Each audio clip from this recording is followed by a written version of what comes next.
Hello everyone and welcome back to a new video. In this video, I'm going to show you guys how you can send the order confirmation email on Shopify. So if you guys want to learn how to do it, just follow the steps that I'm going to show you. As you can see guys, I am right now on my Shopify dashboard and this is how the homepage looks like. So right here in the left side of your screen, as you can see guys, you're going to find all of these sections. Right here, you're going to find the home section, orders, products. Here you're going to find customers, content, analytics, and marketing and discounts. Here under sales channels, you're going to find online store and also point of sale. And lastly here, you're going to find your applications. And in the bottom, you're going to find settings. So basically guys, right now, just go ahead and click on settings.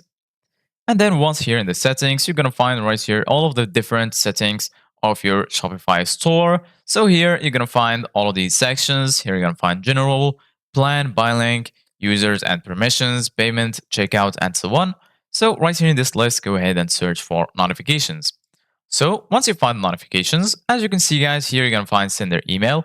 First of all, you need to set up your sender email. Basically, the sender email is the email your store uses to send emails to your customer. So just add your email and then send verification and make sure you verify it. And after that, as you can see guys here in the bottom, you're going to find customer notifications, notify customers about order and account or event. Give it a click and then here you're going to find order confirmation. Sent when a customer places an order.